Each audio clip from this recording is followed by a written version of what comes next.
Hello everybody, so today I'm doing another autistic characters video. Today I am speaking about the movie Chocolate from 2008, not to be mistaken with the Johnny Depp film Chocolate. Chocolate is a Thai film. It is about Zen.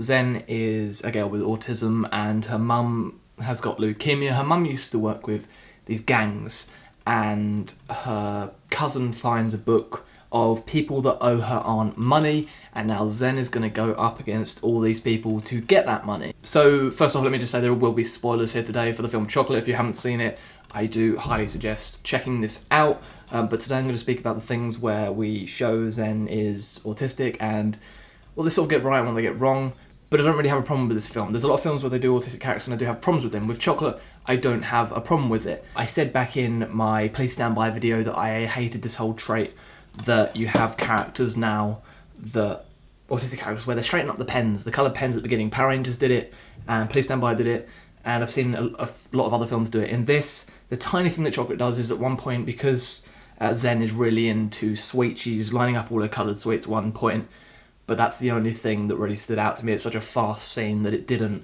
bother me. The thing about Zen is that her speech isn't that great. It's very short sentences, sort of repeating sentences, and that her stem is that she rocks back and forth. She has this little toy that she cuddles to help her. She has quite a bad meltdown. She does hit herself in the head, sort of has to put her hand over her ears, and that she's very scared of flies. Flies make her have this very, very big meltdown.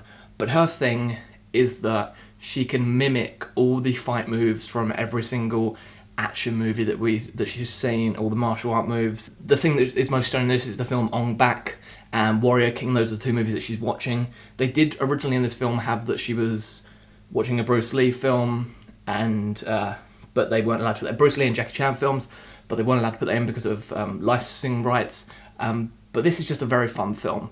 The thing that's very odd about it is that she is autistic, and I said her speech isn't that great, but when she is fighting, she has the most confidence, and it seems like a completely different character because the way she's acting does not seem like how she is in the rest of the film. When she's not fighting, it's very repeated sentences, just her saying, "Mum, give my mum money," and all these type of things, and it's not really the proper way a sentence would be put together. She's not that great at speaking with that, so it's just very odd to see her so confident when she's fighting, when she's not fighting, being this not as confident person.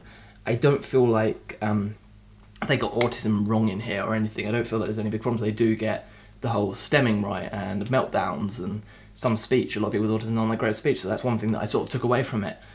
And yeah, I don't have a big problem with it. It's like Zen is now one of my favourite autistic characters because she is just this girl that is crazy at fighting and is just absolutely fantastic at everything, like all the fight moves that she mimics.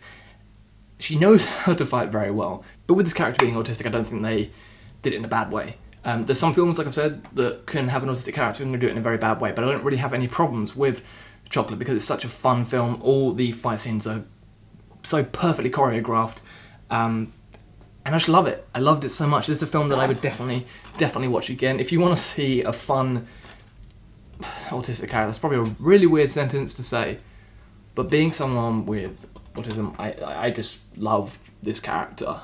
They did show the meltdowns, they showed the things that she's sort of scared of, but with the whole, it feels a bit gimmicky with the whole, that she is so good at remembering everything from these movies, that she knows every single fight scene, but it's just over the top and just so much fun.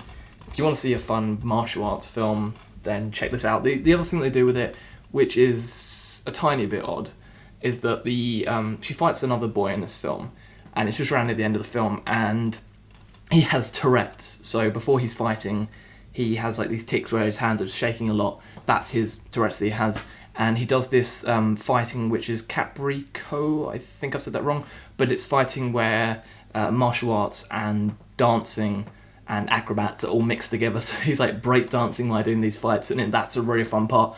But it's sort of, they have an autistic character, and then they have a character with Tourette's who is ticking before he does his fight moves. So, there's showing two disabilities in this film, but that's one thing that I don't think that was badly done either. The whole Tourette's thing, it was just showing him having tics, and that he's also good at fighting. So I did really enjoy Chocolate. If you haven't checked this out, then check it out. not a badly done autistic character. That's what I'm going to say about that. If there's any other films that you know with autistic characters in and you want me to speak about them, send in the comments down below. Thanks to everyone that's subscribed recently. Thanks to everyone that's been watching my videos. I've got back in the mood to make videos. I kept taking little breaks, but I'm back in the mood to make them now. That's all from me today. Thank you very much. I'll see you all again very, very soon. Goodbye.